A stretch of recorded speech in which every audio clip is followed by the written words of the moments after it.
ನಡೆದಾಡುವ ದೇವರು ತ್ರಿವಿಧ ದಾಸೋಹಿ ಕರ್ನಾಟಕ ರತ್ನ ಪದ್ಮಭೂಷಣ ಡಾಕ್ಟರ್ ಶ್ರೀ ಶ್ರೀ ಶಿವಕುಮಾರ ಸ್ವಾಮೀಜಿರವರ ಕಂಚಿನ ಪುತ್ಥಳಿ ಲೋಕಾರ್ಪಣೆ ಸಮಾರಂಭವು doctor Shivakumara Swami charitable trust ವತಿಯಿಂದ ರಾಜಾಜಿನಗರ ಪ್ರವೇಶ ದ್ವಾರದ ಬಳಿ ಜರುಗಿತು.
ಸಮಾರಂಭದಲ್ಲಿ ಸಿದ್ಧಗಂಗಾ ಮಠ ಶ್ರೀ ಸಿದ್ಧಲಿಂಗ ಸ್ವಾಮೀಜಿರವರು ಮತ್ತು ಡಾಕ್ಟರ್ ಶ್ರೀ ಶ್ರೀ ತೋಂಟದ ಸಿದ್ದರಾಮ ಸ್ವಾಮೀಜಿರವರು, ಶಾಸಕರಾದ ಕೆ ಗೋಪಾಲಯ್ಯ, ವಿ ಸೋಮಣ್ಣ ಸೇರಿದಂತೆ ಅನೇಕರು ಕಂಚಿನ ಪುತ್ಥಳಿ ಲೋಕಾರ್ಪಣೆಯನ್ನ ಮಾಡಿದರು. ನಂತರ ಶ್ರೀ ಸಿದ್ಧಲಿಂಗ ಸ್ವಾಮೀಜಿರವರು ಮಾತನಾಡಿ, ನಾವೆಲ್ಲ ಭಾಗ್ಯವಂತರು, ಪುಣ್ಯವಂತರು. ಶಿವಕುಮಾರ ಸ್ವಾಮೀಜಿರವರ ದರ್ಶನ ಭಾಗ್ಯ ಸಿಕ್ಕಿರುವುದು ತುಂಬಾನೇ ಅದೃಷ್ಟವಾಗಿದೆ.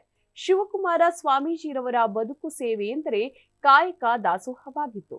ಮಕ್ಕಳನ್ನು ದೇವರು ಅಂತ ನಂಬಿದವರು ಅವರು. ಶಿವಕುಮಾರ ಸ್ವಾಮೀಜಿಯವರ ಬದುಕು ತ್ಯಾಗದ ಬದುಕಾಗಿತ್ತು. ಪೂಜೆ ಸೇವೆಯ ಪ್ರತಿಫಲದಿಂದ 111 ವರ್ಷ ಬದುಕಿ ಪ್ರತಿಯೊಂದು ಕೆಲಸವನ್ನು ಶ್ರದ್ಧೆ ಭಕ್ತಿಯಿಂದ ಮಾಡ್ತಾ ಇದ್ರು.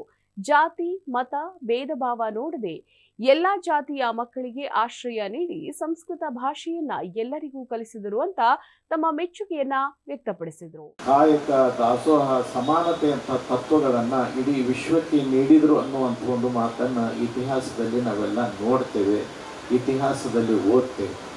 ಆದರೆ 12ನೇ ಶತಮಾನದ ಸಮಾನತೆ ದಾಸೋಹ ಕಾಯಕದಂತ ತತ್ವಗಳಿಗೆ 20 ಮತ್ತು 21ನೇ ಶತಮಾನದಲ್ಲಿ ಮೂರ್ತ ಸ್ವರೂಪವನ್ನು ಕೊಟ್ಟಿರುವಂಥವರು ಪೂಜ್ಯ ಶ್ರೀ ಶ್ರೀ ಡಾಕ್ಟರ್ ಶಿವಕುಮಾರ ಮಹಾಸ್ವಾಮಿಗಳವರು. ಈ ನಾಡಿನ ಶೈಕ್ಷಣಿಕ ಅಭಿವೃದ್ಧಿಗೆ ಪರಮಪೂಜ್ಯರು ಕಾರಣೀಭೂತರಾಗಿರುವಂಥವರು.